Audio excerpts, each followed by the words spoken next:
When the unexpected happens, George St. Kinsey Lawyers is there for you. Getting help is easy. Just call George St. Kinsey Lawyers at all nines. Go to southernroofingaugusta.com for all of your roofing needs. You want local news that impacts you? We've got you covered. We're on your side. Watch 1226 on your side, wherever you go. On your side, this is News 12 First at 5. Multiple Georgia mayors renewing their calls for masks as the governor extends an executive order making all local mandates unenforceable. But first, South Carolina schools have until tomorrow to submit plans for the coming school year to the state superintendent. Governor Henry McMaster says he wants families to have the option to go back 5 days a week. So that means Aiken County's plan to go back conflicts with the governor's recommendation. Kennedy Harris breaks down what happens next. Many South Carolina school districts that have already planned for a hybrid school model are now in a difficult position following Governor McMaster's press conference. The governor said that South Carolina school districts must give parents the option to return their kids back to school 5 days a week. His push was met with criticism from several different groups, including State Superintendent Molly Spearman. Spearman did not attend the governor's press conference.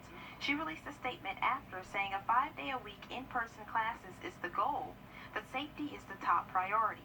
Here at the CSRA, Aiken County School District just released their plan, which includes a hybrid school model for reopening. Now the county says they'll be reviewing that plan during a special called meeting Tuesday.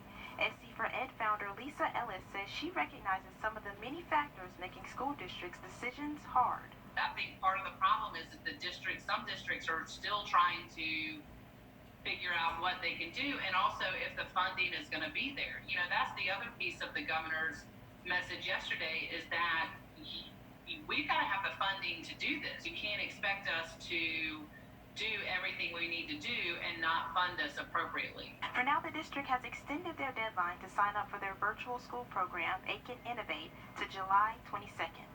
Coming up at 6 o'clock, here's some of the challenges South Carolina school districts are facing, addressing parent concerns and the governor's new push. In Augusta, Kennedy Harris on your side. Meanwhile, Augusta Mayor Hardy Davis standing by his position to require a face mask. But just last night, Governor Kemp extended his executive order and said cities cannot require a mask. Mayor Davis firing back, saying requiring masks is the least cities can do to curb the spread of the virus. In a statement, the mayor said Governor Kemp's disregard for the local governance of cities and municipalities is beyond concerning. The mayor goes on to say, at a time when executive power should be used to unite Georgians, to slow the virus from spreading while saving lives, an apolitical public health crisis has become political. Atlanta's mayor responded to Governor Kemp today as well. She was asked if she was worried the state might sue over it. I'm not concerned about that at all. No, I'm not. I'm not concerned about that at all. You all know I love to quote Audre Lorde. She says, I am deliberate and afraid of nothing. So I am not afraid of the city being sued, and I'll put our policies up against anyone's any day of the week. Governor Kemp's executive order makes it so mayors cannot enact mask mandates. The order will last until July 31st. Savannah's Mayor Van Johnson also addressed Governor Kemp, stating that the emergency declaration in Savannah still stands. And in South Carolina, 2 local mask mandates go into effect tomorrow. People in Brandenburg County and the city of Aiken will be required to wear a mask in public places like restaurants, stores, and salons. Brandenburg County starts at 6 in the morning. Aiken's begins at noon. Back to Georgia now, where Governor Brian Kemp says 744 businesses and community leaders are on board with the Georgia Safety Promise. Businesses that get a safety promise signed from the state agree that they will make people wear face masks. They will wash their hands, sanitize, and social distance. If you see those when you're out and about, it is from the governor's office. Meanwhile, the number of COVID cases keeps going up in both of our states. Today, the Georgia Department of Public Health is reporting 3,400 new cases. The state's total now more than 131,000. 13 more people have died, bringing the death toll to more than 3,100. In South Carolina, the death toll has now passed 1,000 people. DHEC reported 69 more deaths and more than 1,800 new cases. The state now just has a total of 64,000, just under that, as we continue to rise. Locally at our hospitals, Aiken Regional is in the hospital.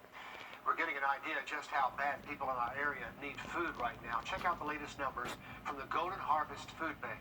Since the pandemic started, food insecurity in our area has increased 41%.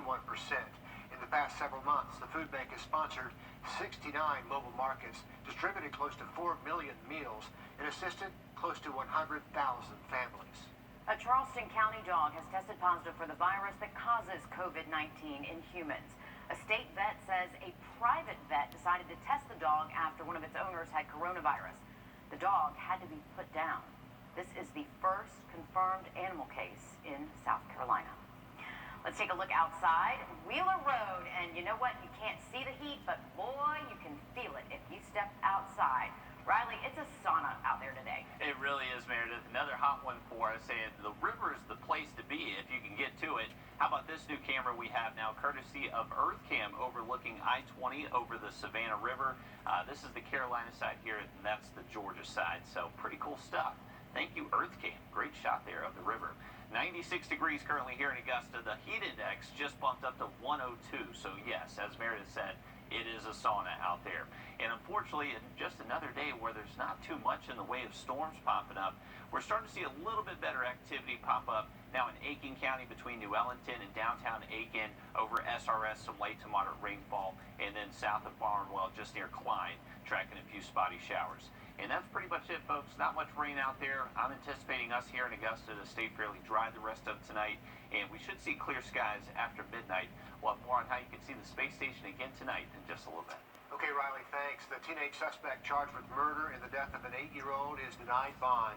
19-year-old Julian Connolly charged with murder and 2 counts of aggravated assault in the July 4th shooting that killed 8-year-old Sequoia Turner. He turned himself into authorities yesterday, even though his attorney says Connolly was not the one who pulled the trigger. Turner was laid to rest yesterday. There's a push in Congress to talk about another round of economic stimulus packages.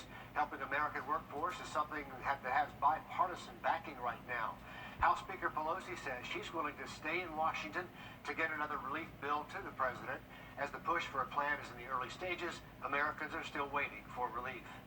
Our business still hasn't picked up. COVID seems to be getting worse and not better. So at least here in the city of Atlanta, we're in the process. It seems like we're going back to phase 1.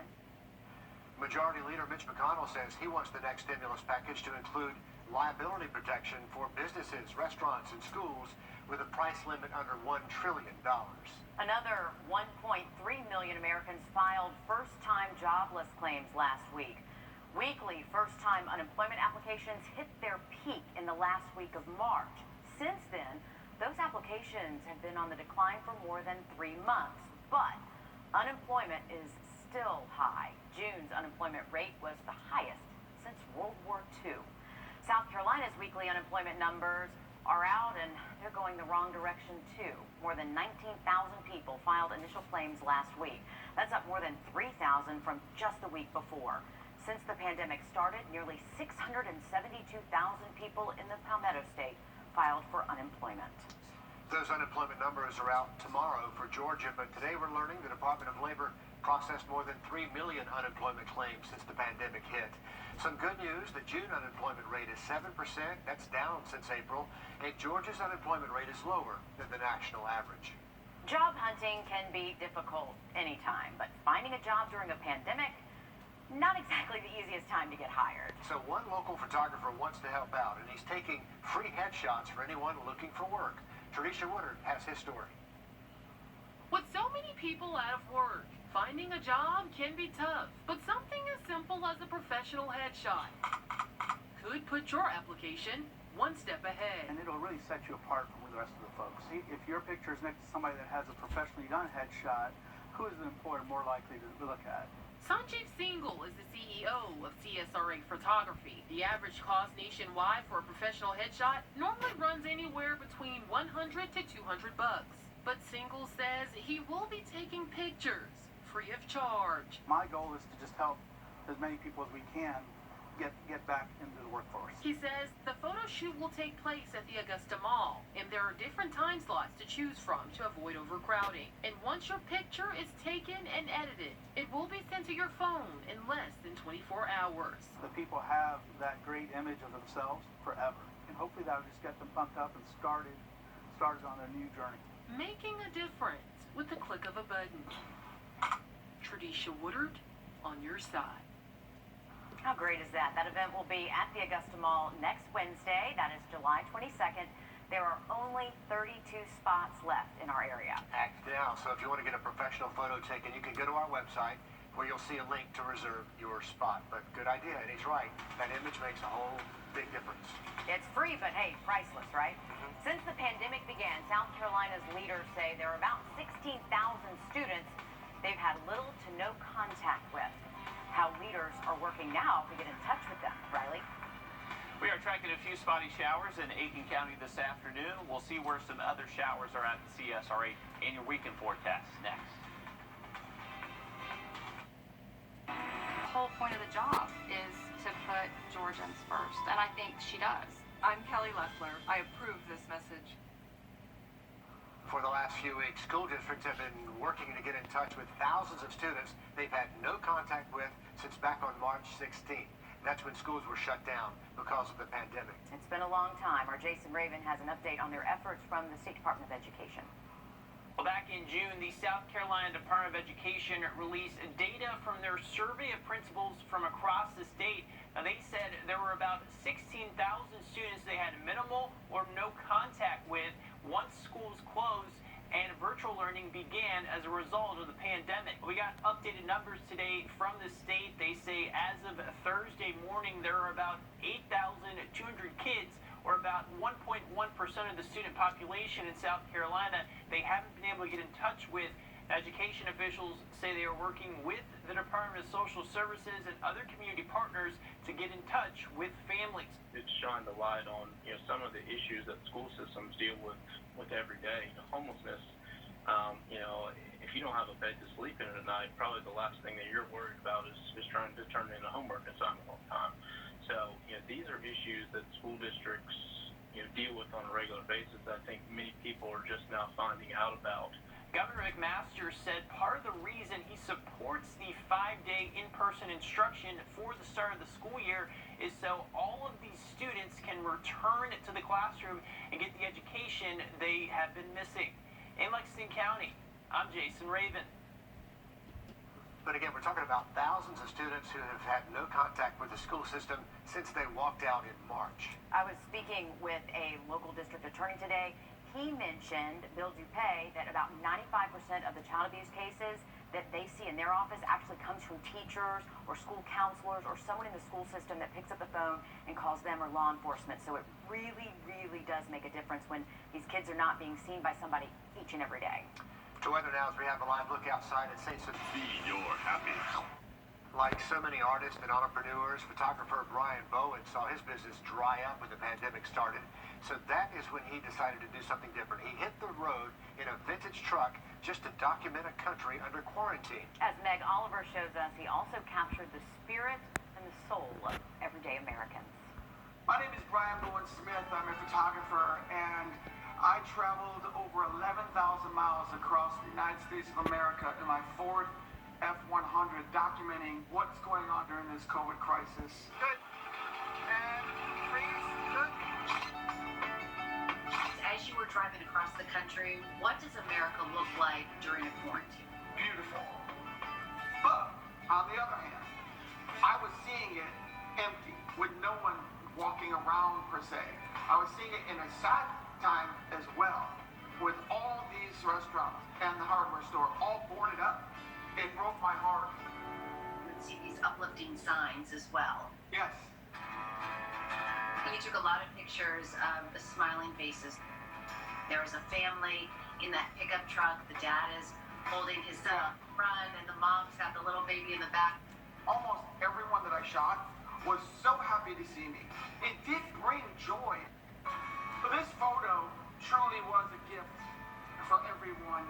The mom positioned him, and then he put his arms around his brother And then his brother grabbed his hands, and I just shot the picture and got chills. The doctors, you see the nurses, and they took off their mask for a second, and you see the lines, and they're like, I'm so glad you're doing this, and they start crying. Thank you, New York. Coast to coast, we did it. Brian said the biggest thing he learned on this journey is how united people are in the face of adversity and how willing they are to help one another out. I love his photography, the real grittiness of it, and the fact that his truck is like a co-star. He took a lot of shots right out of the window from the front seat, which is a nice touch, too. Let's have a look outside. I-20 and Grovetown. Looks like a lot of gray sky out. TonyCensus.gov. Copy presents a spicy western. Western gone spicy. The new spicy western bacon cheeseburger at Hardee's. Feed your happy. Follow News 1226 on Instagram to see what's trending in your area. On your side, this is News 12 at 6 o'clock. Mask or no mask? Mayor Davis says one thing, Governor Kemp says something else. We look at what it all means for what you have to wear in public. Plus, conflicting messages in South Carolina about back to school from the governor and state superintendent. What Aiken County parents need to know. And an all-new I-Team investigation into allegations of inhumane treatment of animals, workers injured on the job, and contaminated meat. All at one Augusta business. But first this evening, we start with our topic of masks because there's a lot of confusion out there right now whether you have to wear one in Augusta. Mayor Hardy Davis mandated masks last week, but in Governor Kemp's updated executive order, he's still only encouraging masks. And the order says local governments cannot make requirements that are more or less restrictive than that. Meanwhile, more than half the states across the country now requiring a mask. You can see those states in green. Those are ones that do have a mask mandate. That includes Alabama and Texas. But Georgia is the only state to explicitly keep local governments from making mask mandates. I went to find out what this means for us wearing masks in Augusta. The divide between the state and county is as clear as the discord in this moment on Broad Street. For just as many with masks, there seems to be just as many without.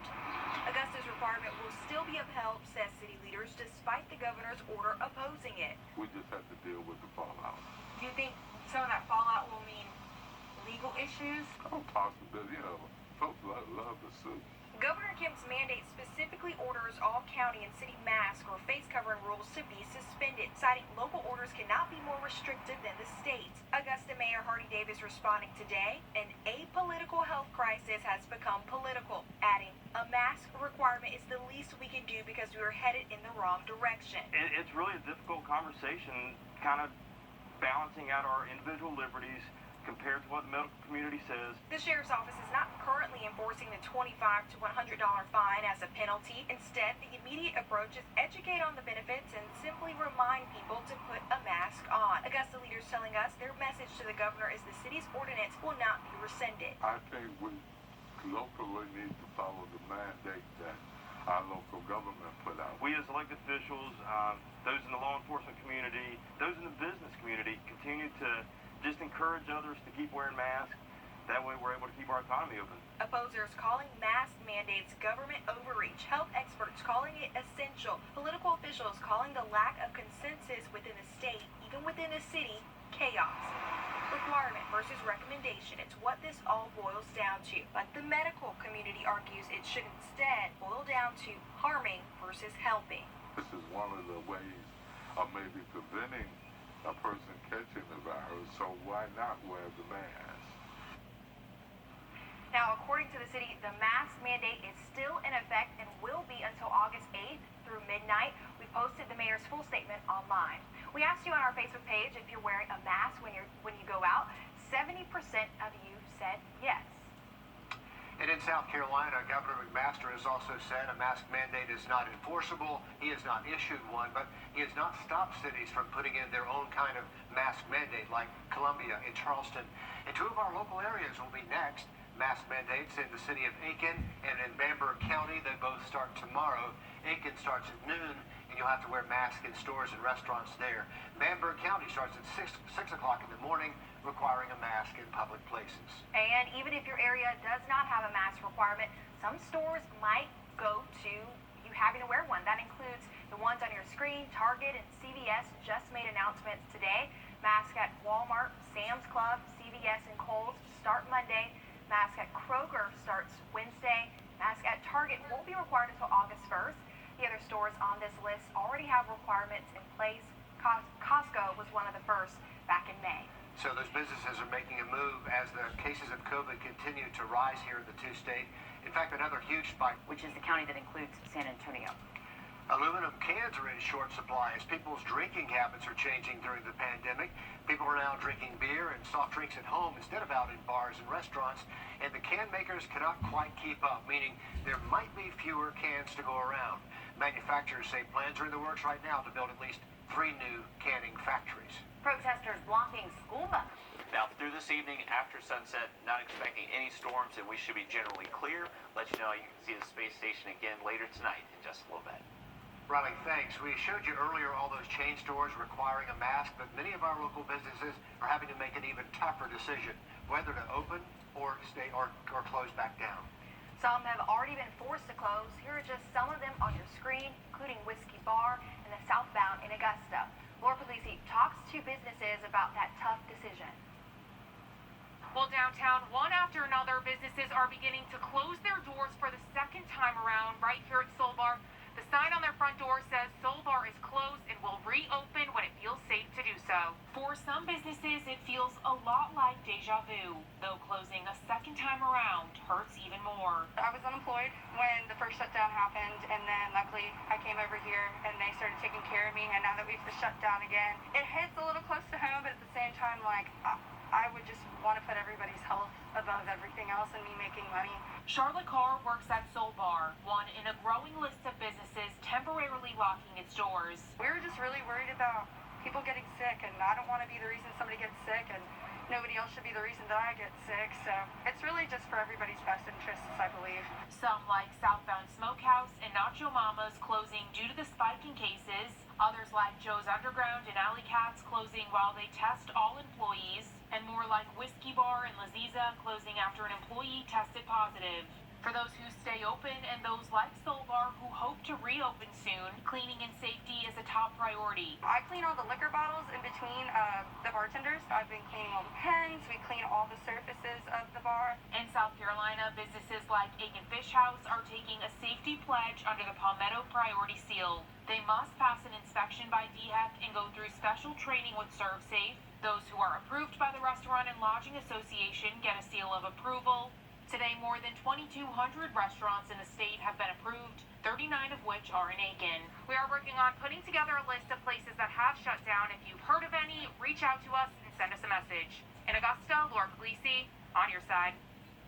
It is all very fluid and changing by the day, but if you want to see a restaurant in South Carolina that does have the Palmetto seal, we're going to put that link on our website for you as well. 5 alleged gang members behind bars after a joint local and state operation. Those arrests announced today in Sandersville, as in Washington County. 5 suspects are facing drug trafficking and weapons charges. They're said to be members of the Hot Boys street gang. This was all part of a partnership between the Sandersville Police Department, the ATF Bureau, and Georgia DNR that started back in 2018. ATF officials say they also recovered drugs and over a dozen guns. Most of our local districts have back-to-school plans hammered out, but right now, Aiken County says they're reevaluating after Governor McMaster said yesterday parents should have the option to have their kids in school 5 days a week. Right. Aiken County's plan right now does not have that option, but State School Superintendent Molly Spearman's office told us they would pass plans without the 5 days or if in-person learning option. Kennedy Harris looks into who will have this final say. The governor and the state superintendent have different ideas about how South Carolina schools should reopen, and this leaves South Carolina school districts torn in the middle. We were heartbroken because what he in essence was saying was that we don't care about the well-being and the safety of our teachers and students, that we're more concerned about getting the economy going. SC for Ed was one of the several educator groups that spoke out against Governor McMaster's call for schools to reopen 5 days a week. About 20 districts have already submitted their plans for approval to the Department of Education. Most plans, originally based on Accelerate SC guidelines, call for schools to reopen for traditional learning when there is low spread of COVID-19 in the area, and hybrid schedules during a period of medium spread. Most districts moved on that with those guidelines, and that was the safest way to open. Some even said, hands down, no, we're going back virtually. In Aiken County, the board approved a hybrid schedule for a gradual return to full traditional learning. In light of the governor's order, they might go back on that plan. But the question is, do they have to follow the governor's new plan? The Department of Education has a few things to look at before approving a plan. First, the safety protocols in place given the spread of COVID-19 in the community. Next, the options offered to parents. Then, if student services meet state and federal standards for education. Lastly, what laws the district will need exemptions from to move forward with the plan. The governor's plan is a suggestion, but the Department of Education has the last say on plan approval. And also, the Department of Education is not requiring school districts to push the start date back to September 8th, but it is an option for districts to consider.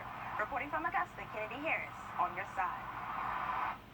In Governor McMaster's news conference yesterday, he said schools need to submit plans by tomorrow, Friday, but Spearman's office told us they just need plans 20 days before the start date. And a virtual celebration today to congratulate those outgoing seniors in Richmond County. They all tuned into a Zoom call to hear music from a DJ. Some seniors even won prizes like speakers, $100 gift cards, and more. Richmond County seniors learned this week there will be no in-person graduation ceremony for them, but this is one way city and schools wanted to honor their seniors. We are tracking a few tiny downpours across the CSRA this afternoon. Give you a radar check and a look ahead to the weekend coming up. The I-team looking into an Augusta food supplier, multiple allegations, including inhumane treatment of animals. That investigation coming up in just 1 minute. Or eat anything, meat included. Thanks a lot, Meredith. Time now to check in with Chief Meteorologist Riley Hale. Riley, that looks like a hot calendar there behind you. It has been a hot week for us and a hot month overall for us, Richard. We've only had one day where we were actually below 90 degrees for a high temperature. That was last week, last Tuesday. All this week we have been above average, and we should add plenty of more orange boxes to that for the rest of the week and next week as well. There's not a lot of storms out there this afternoon. You can see they popped up earlier and created a good little batch of cloud cover that's hanging around the Savannah River. This is the best little downpour we've been tracking, and this has been sitting over Snelling now for about the last 30 minutes to an hour. So this is producing some heavy rain, now moving on to the Savannah River site. A little bit further north, we had these tiny little pop-up showers pop up just on the Carolina side of the river in Aiken County, but not really holding together all too well. And here's a current look at the Savannah River. How about this new camera, courtesy of Earthcam? A beautiful shot of I-20. This was put up thanks to all the construction work going on for that bridge replacement, and it is fantastic. So we're definitely happy Earthcam put that one up. 95 degrees currently here in Augusta after hitting that high of 97. It's going to remain warm this evening, but we should remain fairly dry for most of the area. Temps are going to be dropping into the mid to low 70s overnight under mostly clear skies. And since we should have some partly cloudy to mostly clear skies, you should be able to see the space station again tonight. This one starts at 10:01 p.m. It is going to be a little bit lower in the sky than the past ones this week, so maybe a little bit more difficult to see, but I think you should still be able to catch a glimpse later tonight. Mostly clear after midnight. Early tomorrow morning, we could run into some patchy fog similar to what we saw this morning. Later tomorrow afternoon, not expecting much in the way of rain. Most of us should stay completely dry Friday and mostly sunny as well, with highs back near average, just a little bit above.